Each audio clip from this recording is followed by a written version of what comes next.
I pay my road tax. When will potholes be fixed?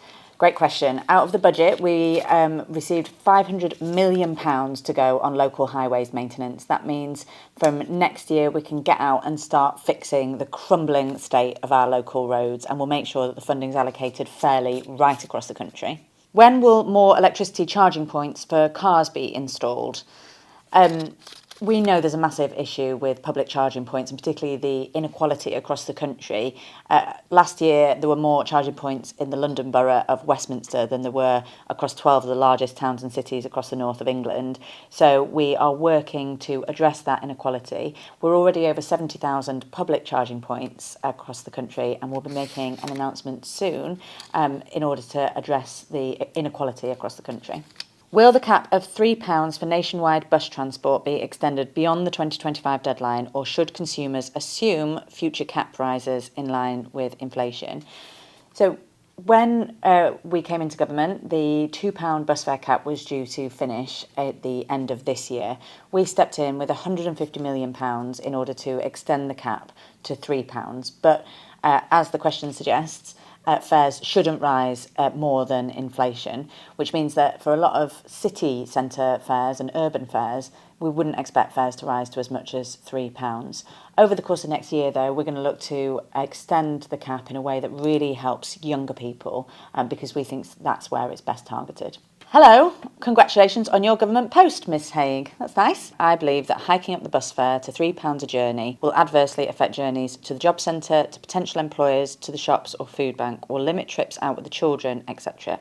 Please reconsider. I completely agree that affordable bus travel is really, really important, and particularly important for people who are trying to access the job centre and work and education opportunities. That's why we stepped in to protect the cap at £3. But lots of people shouldn't have to pay as much as £3 for their bus journeys, because we've set it in a way that means that fares can't rise in more than inflation. We've also delivered £1 billion this week to local bus services, and in Chelmsford that means a massive increase to Essex County Council of £17.8 million. That means Essex County Council can step in with their own targeted fare schemes, particularly for people who are seeking work or who need to access services like food banks. So with that £1 billion, there will be able to be developed local schemes that can really help local people, and particularly the kinds of people that you've talked about. Can you confirm that pensioners' free bus passes will be retained? Yes, absolutely. Bus passes for pensioners are really important. They help tackle social isolation. They're obviously a lifeline for people that are on a fixed income. So we've got absolutely no plans to change that, and it will always be a priority to make sure that they are preserved. How are you planning to promote public transport in an affordable and reliable way so that we can shift away from reliance on carbon-creating forms of transport? The reforms to public transport are my two biggest priorities, and we're overseeing the biggest reforms to public transport in a generation, both bringing our railways back into public ownership and creating Great British Railways that will be a passenger-focused railway, and really work to make sure that we're encouraging people back onto the railways after we've seen record delays and cancellations, and the biggest overhaul of our buses in 4 decades as well. Since deregulation in the 1980s, we've seen a steady decline in passenger numbers on the buses, and that is my major priority, to encourage people back on and reverse the decline in passenger numbers we've seen since the 1980s.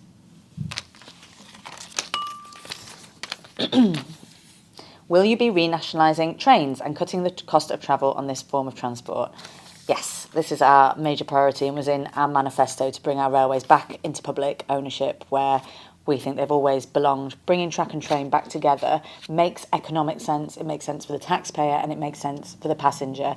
And as we bring the franchises back into public ownership, we can deliver better performance, better reliability, and in the future we'll set up Great British Railways that will bring all those decisions together and act solely in the interest of you, the public. How are you going to improve rural transport? Our local bus to Hereford was reduced from hourly to 2 hourly, which is inconvenient. Inconvenient to say the least, I would have thought, if it was every 2 hours.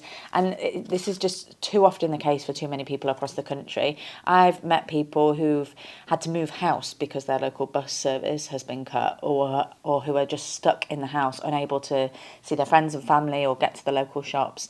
And buses are just an absolute lifeline for loads of people, and particularly for the poorest in society who catch 10 times more buses than they do trains, which is why it's such a major priority for me and for this government. It's why we stepped in with £1 billion worth of local investment, and that's particularly targeted at rural areas in the way that we've designed this funding. So areas like Dorset and Buckinghamshire are really benefiting from this record level of investment, and it means that we can deliver improved services, improved reliability, and hopefully you can get a bus more often than every 2 hours.